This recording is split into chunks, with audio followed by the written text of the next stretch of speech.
فأعوذ بالله من الشيطان الرجيم بسم الله الرحمن الرحيم وبالسند المتصل منا إلى أمير المؤمنين في الحديث محمد بن إسماعيل البخاري قال حدثنا أحمد بن أشكاب قال حدثنا محمد بن فضيل عن عمارة بن القعقاع عن أبي زرعة عن أبي هريرة رضي الله تعالى عنه قال قال النبي صلى الله تعالى عليه وسلم کلمتان حبیبتان الی الرحمن خفیفتان علی اللسان ثقیلتان فی المیزان سبحان اللہ وبحمدہ سبحان اللہ العظیم۔ سارے ساتھی ایک دفعہ یہ کلمہ دہرا لیں، پڑھ لیں، سبحان اللہ وبحمدہ سبحان اللہ العظیم۔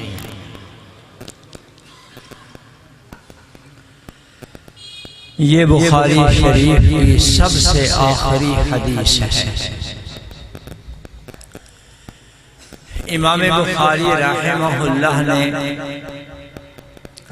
اپنی کتاب کا آغاز حدیث نیت سے فرمایا اور اپنی کتاب کا انتہا حدیث تشریح پر کیا ہے۔ امام بخاری نے اس بات کی طرف اشارہ کرتے ہوئے کہ ہر کلمہ کو اپنی نیت کو درست کرتا ہے، ہر کلمہ کو اپنی نیت کو درست کرتا ہے۔ اگر نیت اس کی صحیح ہے تو معمولی سے معمولی کام بھی اجر و ثواب کا باعث بنے گا۔ خدا نہ خواستہ اگر اس کی نیت میں فساد ہو، بڑی سے بڑی عبادت، بڑی سے بڑی نیکی، وہ بھی عند اللہ مردود ہوگی، قابل قبول نہیں ہوگی۔ سیدنا ابو ہریرہ رضی اللہ تعالی عنہ ایک حدیث نقل کرتے ہیں۔ وہ حدیث اپنے شاگرد کو سنانے کے لیے فرمایا، آج میں تمہیں ایسی حدیث سناتا ہوں جب حضور علیہ السلام نے وہ حدیث بیان فرمائی، آپ کے بیان والی کیفیت کو میری آنکھوں نے دیکھا۔ وہ حدیث میرے دماغ نے محفوظ کی، وہ حدیث میرے دل نے اس کو اچھی طرح سمجھا۔ یہ بات کہی، بے ہوش ہو گئے۔ کچھ دیر کے بعد ہوش آیا، پھر یہی بات دہرائی، دوبارہ بے ہوش ہو گئے۔ دوسری دفعہ ہوش آنے کے بعد پھر یہی بات دہرائی، تیسری بار بے ہوش ہو گئے۔ اس کے بعد جب ہوش آیا، کہنے لگے، آقا علیہ السلام نے فرمایا، قیامت کے دن حساب و کتاب شروع ہوگا، اللہ جل شانہ تین لوگوں کو بلائیں گے، ایک سخی، دوسرا قاری تیسرا شہید۔ سخی سے پوچھیں گے میں نے تمہیں مال دیا تھا، وہ مال کہاں خرچ کیا؟ وہ کہے گا باری تعالیٰ میں نے تیری رضا کے لیے وہ مال مختلف جگہوں میں خرچ کیا۔ اللہ جل شانہ فرمائیں گے جھوٹ بول رہا ہے، میری رضا نہیں تھی، لوگوں کو خوش کرنے کے لیے تو نے یہ مال خرچ کیا۔ قاری کو بلائیں گے، پوچھیں گے، فرمائیں گے میں نے تمہیں علم دیا تھا، قرآن دیا تھا، تو نے اس کو کیسے پھیلایا؟ وہ کہے گا باری تعالیٰ آپ کی رضا کے لیے میں نے اس کو پڑھا، دوسروں کو پڑھایا۔ اللہ جل شانہ فرمائیں گے جھوٹ بول رہا ہے، میری رضا مطلوب نہیں تھی، لوگوں کو خوش کرنے کے لیے تو نے یہ قرآن پڑھا تھا۔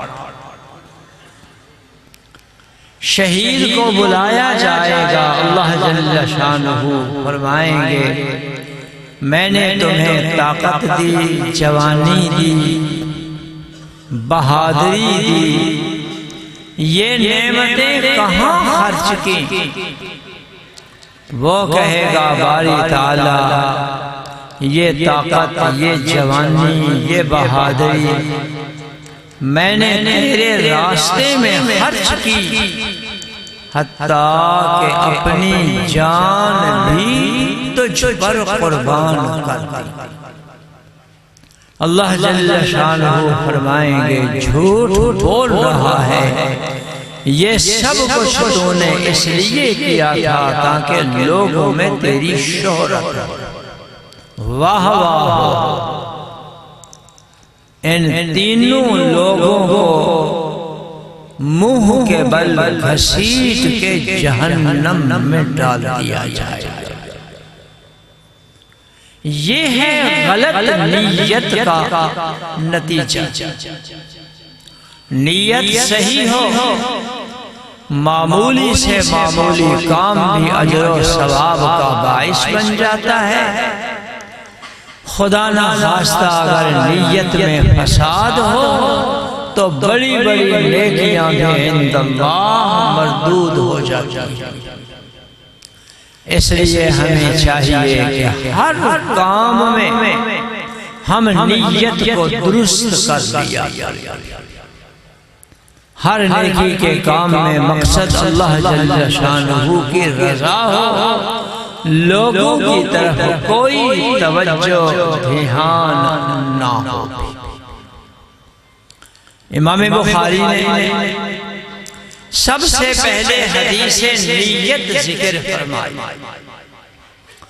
حدیث نیت کے بعد مختلف ابواب قائم فرمائے، اور سب سے آخری باب وَنَزَعُ الْمَوَازِينَ الْقِسْطَ لِيَوْمِ الْقِيَامَةِ، یہ باب قائم کر کے امام بخاری نے ہمیں بتا دیا کہ اے کلمہ پڑھنے والوں،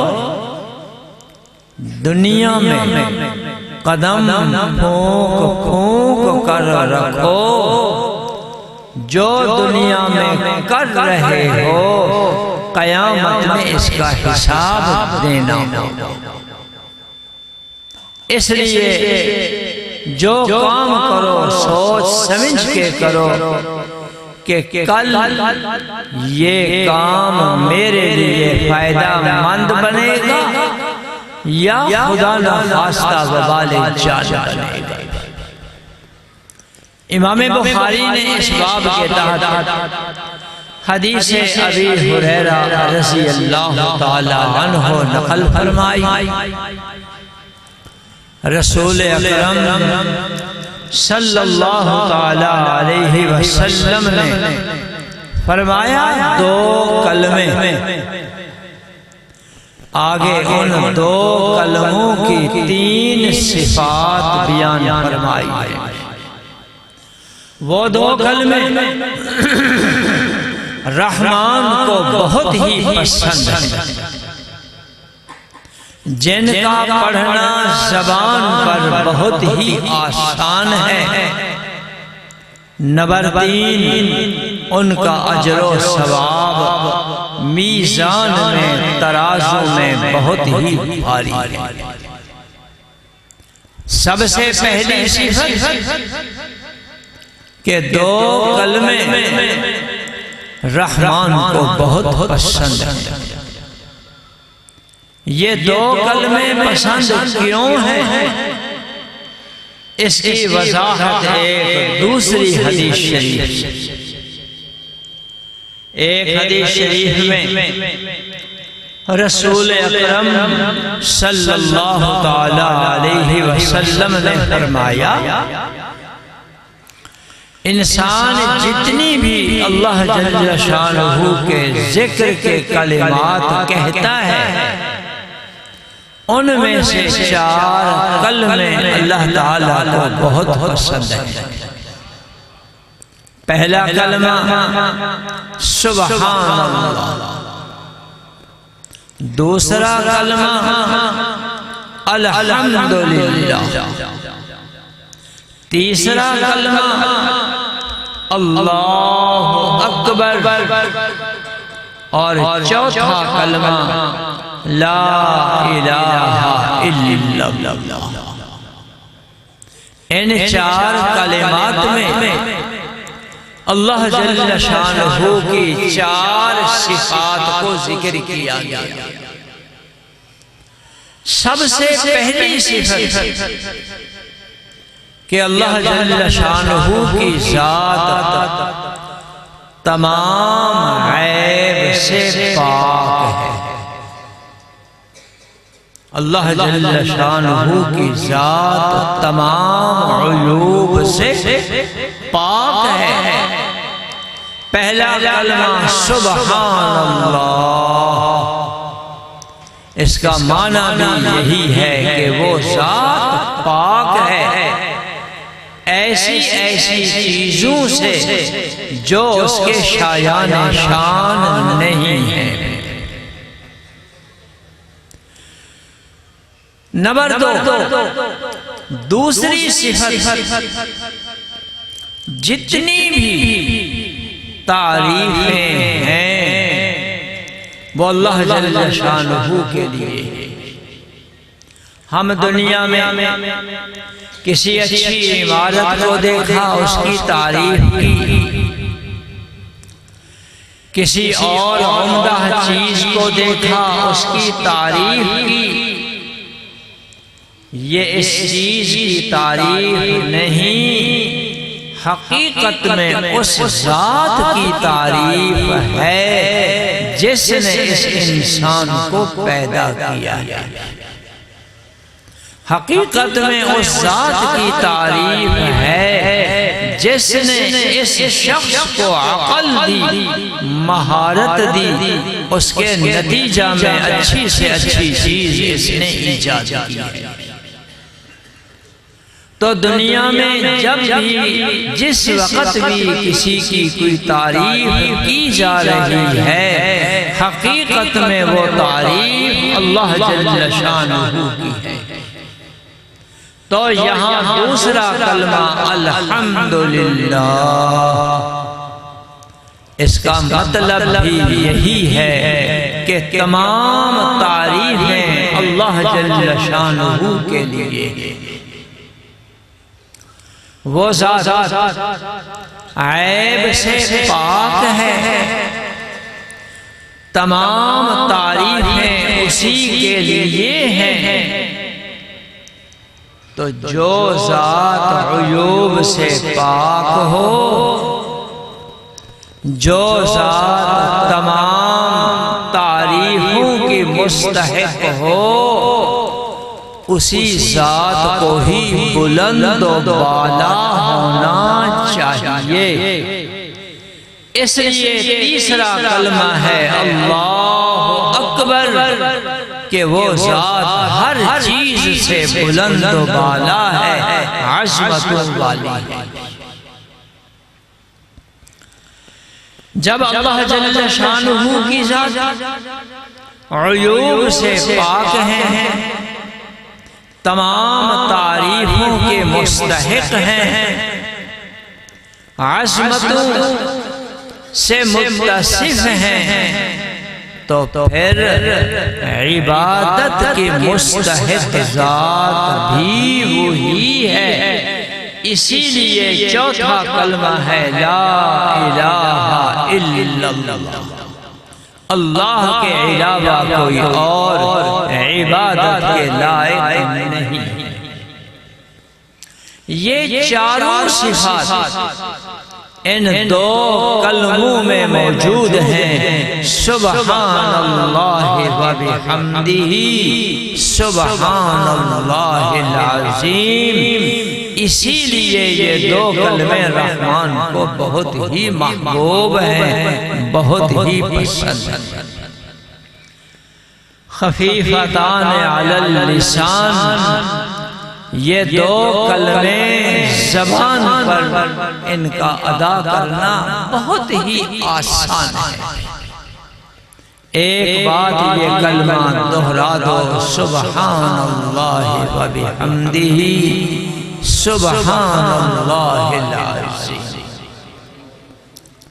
غور کیا جائے اس کلمے کے پڑھنے پر ہمارا کتنا وقت خرچ ہوا، شاید 2 سے 4 سیکنڈ اس پر خرچ ہوئے، اور ان کلمات کے پڑھنے پر ہماری طاقت بھی زیادہ خرچ نہیں ہوئی۔ اسی لیے فرمایا خفیفتان علی اللسان، ان کا پڑھنا زبان کے لیے بہت ہی آسان ہے۔ ثقیلتان فی المیزان، ان کلمات کا اجر و ثواب میزان میں بہت ہی بھاری ہے۔ میزان سے مراد وہ ترازو جو قیامت کے دن اللہ جل شانہ قائم فرمائیں گے، اور اس پر اپنے بندوں کے اعمال کو تولا جائے۔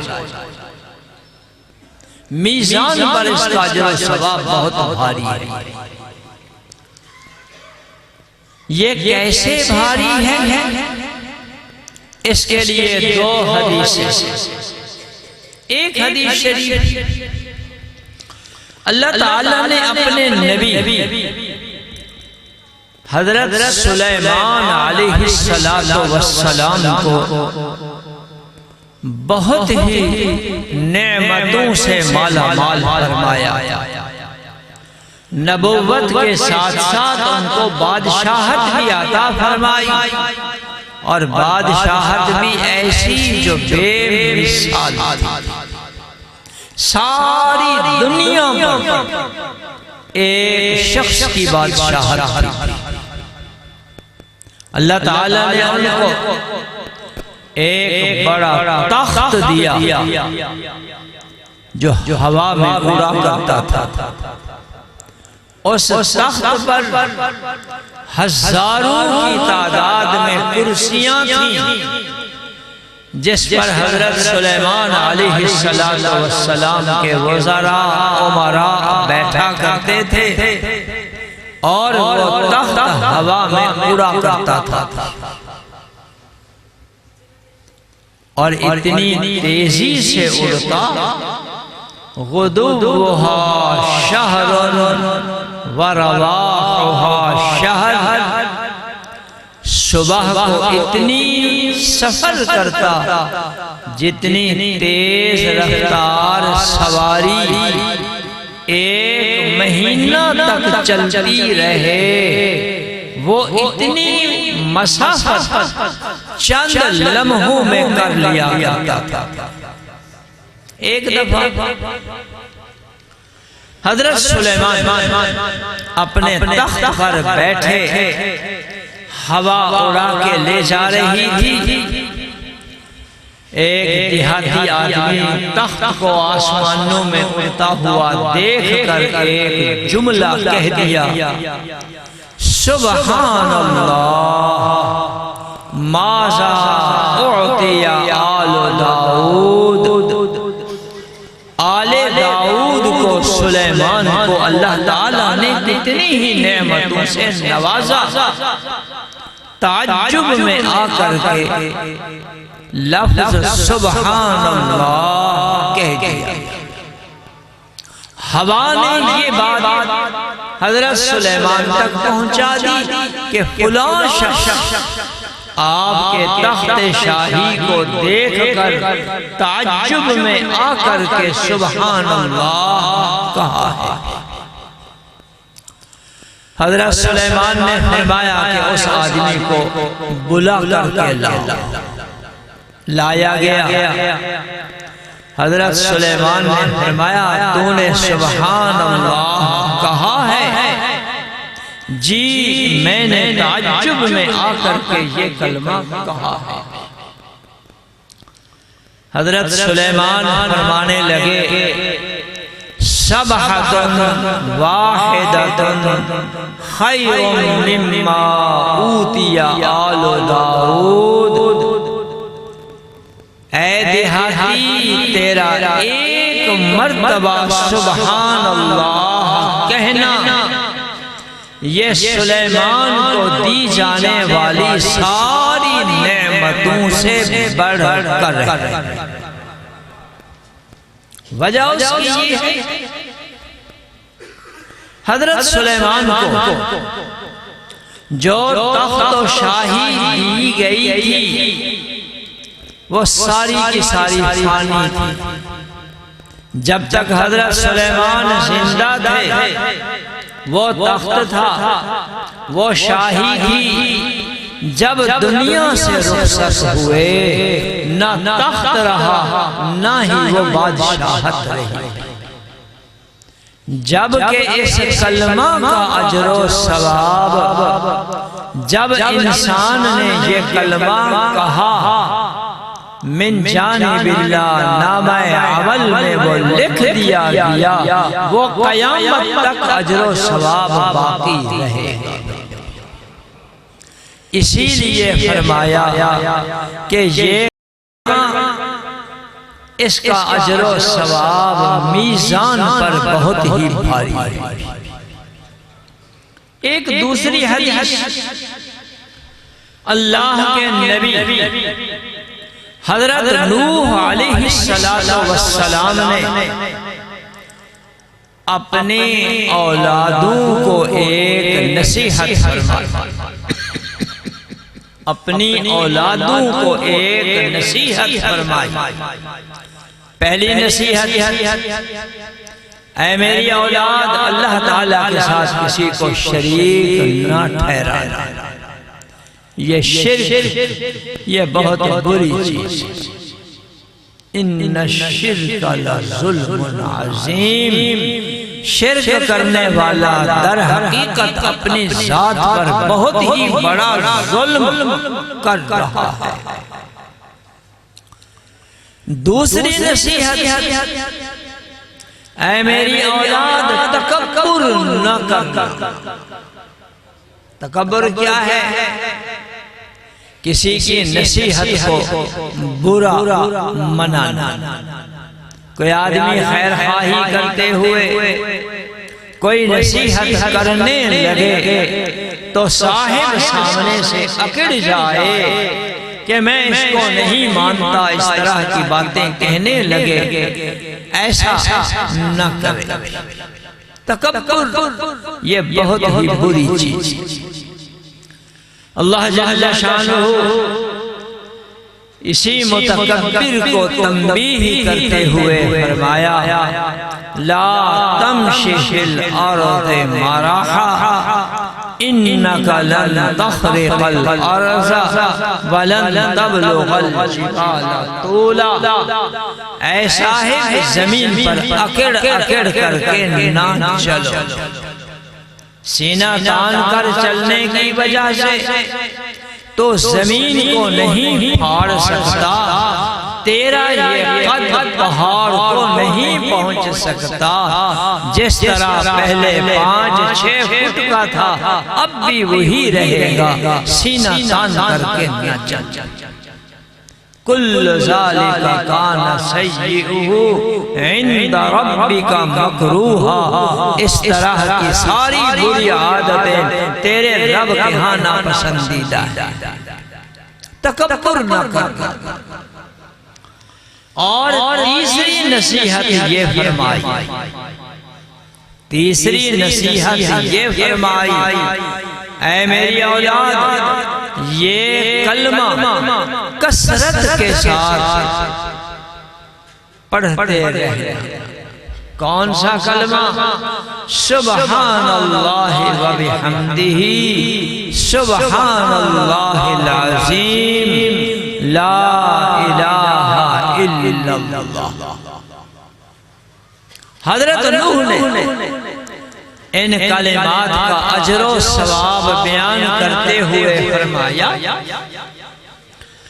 اگر ساتوں آسمان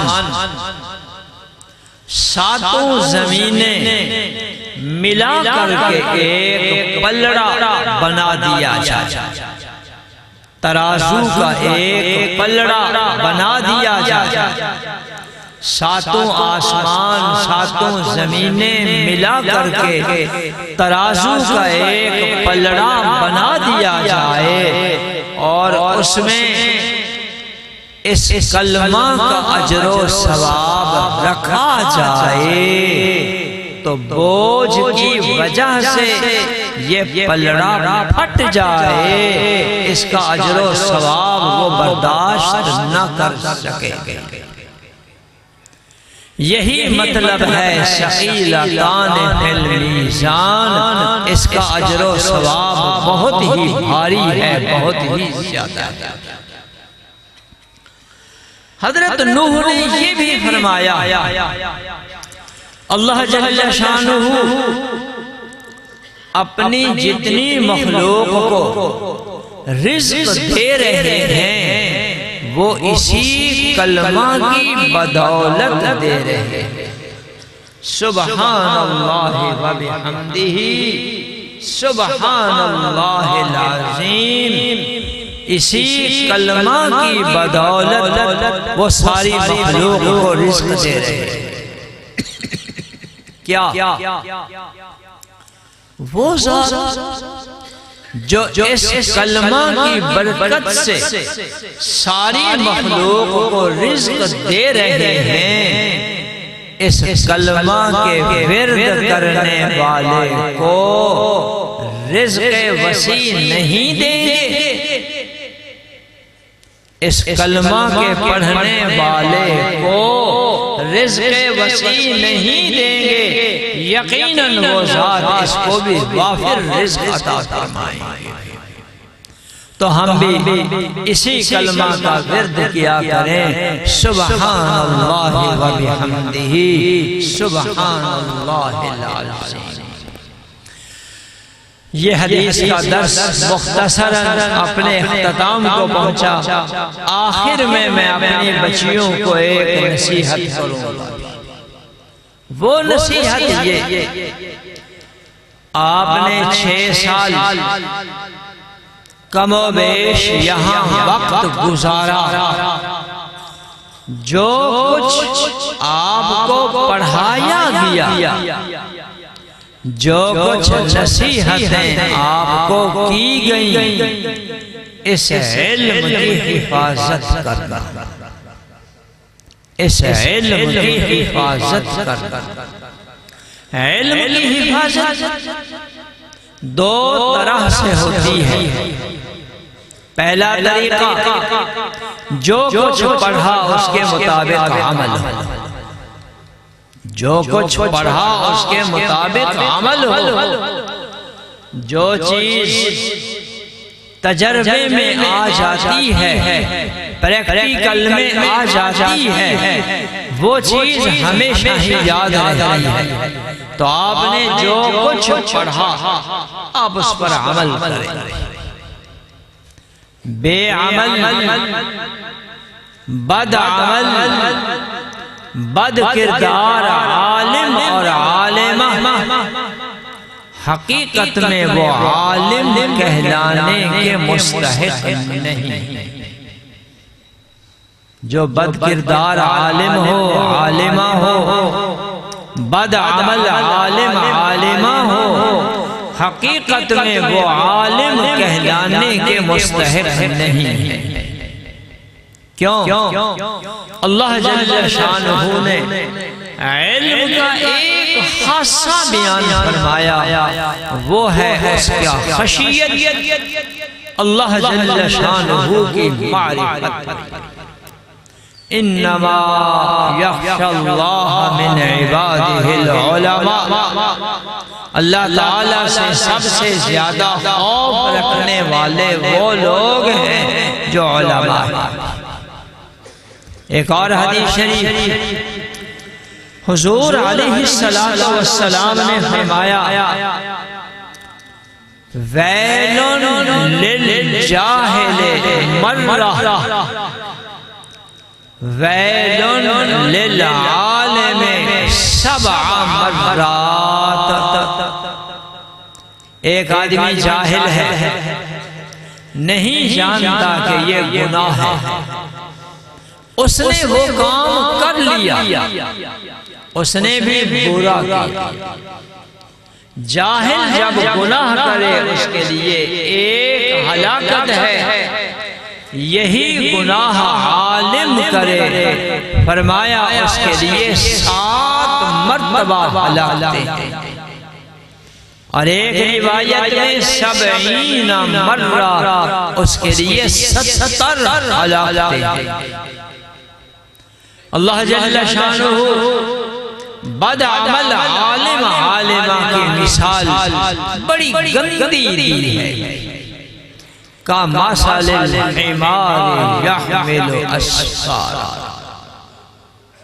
اس کی مثال ایسے ہے جیسے گدھے پر کتابیں لاد دو، کتابیں اٹھانے والا گدھا کبھی عالم نہیں کہلائے گا، اسی طرح بد عمل عالم عالمہ یہ بھی عالم کہلانے کے مستحق نہیں۔ یہ تو اس گدھے کی طرح ہے جس پر کتابیں لاد دی گئی، اس لیے جو کچھ پڑھا اس کے مطابق عمل ہے۔ اور دوسرا علم محفوظ رکھنے کا طریقہ وہ یہ ہے کہ آپ جو کچھ پڑھا حسب ہمت اس کو دوسروں تک پہنچانے کی کوشش کرو۔ اپنے گھر کی خواتین جو قرآن کریم پڑھی ہوئی نہیں ہیں، جو مسائل سے باخبر نہیں ہیں، آپ ان کو ہی یہ مسائل سمجھانا شروع کر دیں، یہ گھر ہی مدرسہ بنا دیں، تو انشاءاللہ یہ علم اس طرح محفوظ رہے گا۔ رسول اکرم صلی اللہ علیہ وسلم نے فرمایا، بلغوا عنی ولو آیہ، لوگوں میری طرف سے ایک آیت بھی تمہیں پہنچے، اس کو بھی آگے تک پھیلاؤ، آگے تک پہنچاؤ۔ جب یہ طالبات ان 2 چیزوں پر عمل کریں گی تو انشاءاللہ ان کا علم محفوظ رہے گا۔ اللہ جل شانہ اس کہے سنے کو اپنی بارگاہ میں قبول فرمائے، اور ان بچیوں کو جامعہ کے منتظمین کو اپنی شایان شان بدلہ عطا فرمائے۔ وآخر دعوانا ان الحمدللہ رب العالمین۔